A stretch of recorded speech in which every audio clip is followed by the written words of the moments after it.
Ano nga ba ang ginagawa sa katarata? Laser ba o operasyon? Panoorin mo ang video na ito hanggang sa huli. Hi mga idol, ako si Doc Doms. And welcome back to my channel. Para sa mga bago lang sa channel ko, I'm a board-certified ophthalmologist and a retina specialist here in the Philippines. So if you want medical and eye contents, please don't forget to hit that subscribe button and turn on that notification bell for more videos like this. Pero disclaimer lang po, ang mga videos na ginagawa ko ay hindi para mag-diagnose ng mga iba't ibang sakit nyo sa mata dahil mahirap po mag-diagnose sa ganitong platform. Bagkos ito ay para mas maintindihan nyo yung mga iba't ibang sakit sa mata na na-diagnose na po sa inyo. Ang pagpapacheck up sa inyong mga ophthalmologist ay ine-encourage. And for today's video, pag-usapan naman natin kung meron nga ba talagang laser para sa katarata. Tara, let's discuss. Isa sa pinakamaraming maling paniniwala about sa mata ay yung laser sa katarata. Araw-araw ay hindi mawawala yung mga pasyenteng nagtatanong sa akin, Dok, may laser nga ba sa katarata? Dok, mas maganda ba ang laser? Dok, ayoko pong maoperahan. Gusto ko laser na lang po. At marami pang iba. Marami din sa ibang pasyente na naoperahan na sa katarata ay inakala nila na na-laser lamang ang kanilang mga mata. Pag tinanong mo sila na naoperahan na po ba ng katarata, ay ang sasagot nila ay na-laser na po ang katarata ko. Kaya linawin natin kung ano nga ba talaga ang ginagawa sa katarata at kung meron bang laser para dito. Unahin muna natin na i-discuss kung ano nga ba ang katarata. Ang katarata ay ang paglabo or pag-uulap ng ating natural na lente sa loob ng ating mga mata. Ang lente kasi ng ating mga mata ay siyang nagsisilbing parang salamin na nagkokontrol ng grado sa loob ng ating mga mata. At kapag tayo ay bata-bata pa, ay dapat crystal clear ito o transparent. Pero habang tumatanda tayo ay unti-unti itong lumalabo, unti-unti itong namumuti or naninilaw na haharang sa ating mga paningin at magkokos ng paglabo nito. Kaya ang pasyente makakaranas ng paglabo ng paningin, matinding pagkasilaw lalo na sa gabi, hirap makabasa, hirap magmaneho, at pakiramdam nila na parang may usok or ulap na nakaharang sa kanilang mga paningin. Parang pamumuti ng ating mga buhok ay unti-unti ring namumuti or naguulap ang ating mga kristal na lente. Ito ay normal na proseso ng ating pagtanda. At lahat tayo ay magkakaroon nito pagdating natin ng around 55 to 60 years old pataas. At patanda tayo ng patanda ay palala ng palala ang ating mga katarata at palabo ng palabo ang ating mga paningin.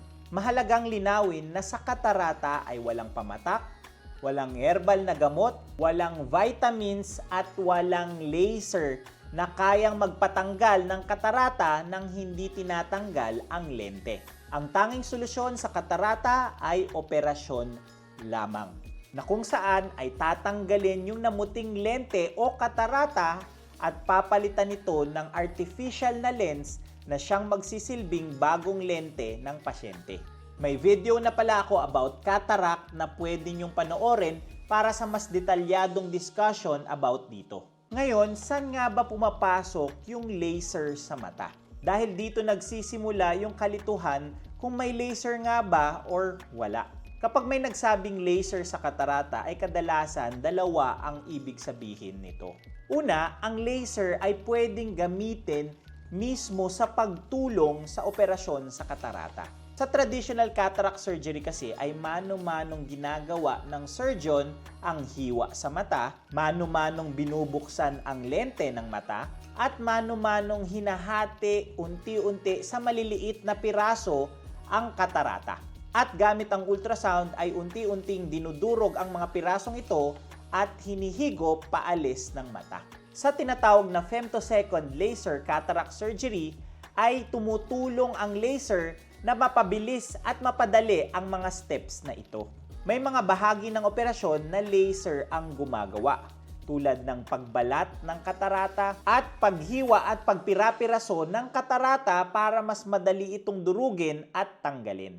Pero napakahalagang linawin natin na ang laser dito ay hindi ang siyang mismong magtatanggal ng katarata, kundi tutulong lamang sa ibang steps para matanggal ang katarata. Operasyon pa rin ang kailangan para matanggal ito. at tumutulong lang ang laser para mapadali ang steps ng operasyon.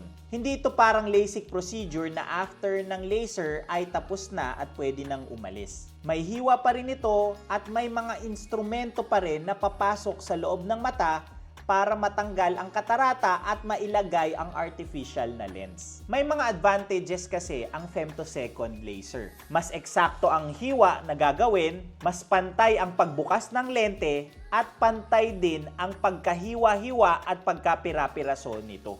Nang sa ganon ay mas konting energy na lamang ang kailangan gamitin para madurog ang mga pirasong ito at mahigop paalis ng mata. Nakakatulong ito sa mga piling pasyente, lalo na kapag mataas ang astigmatism o di kaya kapag maglalagay ng mga premium na artificial lens. Pero hindi ito magic. Mas mahal ito, hindi ito available sa lahat ng ospital or eye center, at hindi lahat ng pasyente ay kailangan talaga nito. At hindi rin totoo na automatic na mas malinaw ang paningin ng pasyente kapag laser-assisted kumpara sa traditional na cataract surgery. Sa totoo lang, sa kamay ng mahusay at experienced na surgeon ay pwedeng maging parehong maganda ang resulta ng laser-assisted at traditional na cataract surgery. Kaya kapag may nagsabi sa inyo na laser lang ito at hindi operasyon, ay hindi po yun totoo. Dahil walang laser na kayang magtanggal ng katarata nang hindi nag-undergo ng operation. Dahil ang laser ay isang tool lamang at hindi kapalit ng surgery. Pangalawa ay yung laser na ginagawa after ng operation na akala ng karamihan ay bumalik ang kanilang mga katarata. At dahil dito ay maraming pasyente ang nalilito at natatakot sa nangyayari. Marami kasing pasyente ang bumabalik after mga months to years after operation at nagsabing, "Dok, parang lumalabo ulit at bumabalik yung pag-ulap ng aking paningin." Pero ang totoo ay hindi bumabalik ang katarata. Ang nangyayari ay yung tinatawag na posterior capsular opacification or PCO o kilala rin sa tinatawag na secondary cataract. Isipin nyo, ang lente natin ay parang mangga. May balat, may laman at may buto. Sa cataract surgery ay gumagawa lang tayo ng maliit na butas sa balat para matanggal natin yung laman at buto ng katarata. At may iwan ang balat or parang shell dahil dun natin ilalagay ang artificial lens na ipapalit natin. Pero dahil parte pa rin ng lente ang balat na ito, ay after mga months to years ay pwede rin itong mamuti at mag-ulap na pwedeng mag-cause ng konting paglabo ng paningin ng pasyente. Dito pumapasok ang tinatawag na YAG laser capsulotomy. Ang YAG laser ay ginagamit para gumawa ng maliit na butas sa namuting balat ng lente para makapasok ang ilaw at makakita ng mas malinaw. Dahil manipis na lang ang balat na kailangan i-laser, ay kayang-kaya itong gawin as outpatient, walang sakit, walang operasyon, at mas madali itong gawin. Pero napakahalaga ulit na linawin na hindi ito laser para sa katarata. Dahil sa maling tawag dito ay maraming pasyente ang naniniwala na kaya lang i-laser ang katarata at hindi kailangan ng operasyon. Kaya kung may nagsabi sa inyo na laser lamang ang gagamitin at hindi kayo ooperahan, ay magdalawang isip kayo. Dahil hindi nito sinasabi ng tama na wala talagang laser para sa katarata. Bilang doktor ay responsibilidad namin na itama ito at ipaliwanag ito ng malinaw sa mga pasyente. Kung curious ka kung anong mas okay, laser-assisted or traditional cataract surgery, ang sagot ay pwedeng parehong maging maganda ang resulta. Dahil hindi automatic na mas safe at mas okay ang laser-assisted cataract surgery. Basta may tamang evaluation at experienced na surgeon, ay pwedeng maging parehong maganda ang resulta ng operasyon. Ang bottom line dito ay simple lamang. Walang laser ang magpapawala ng katarata nang hindi ito inooperahan. Ang laser ay tool lamang at hindi ito kapalit ng surgery. Huwag tayong magpapadala sa mga salitang laser lamang ang gagawin. Mas mahalaga ang tamang diagnosis, tamang paliwanag at tamang paggabay sa mga pasyente.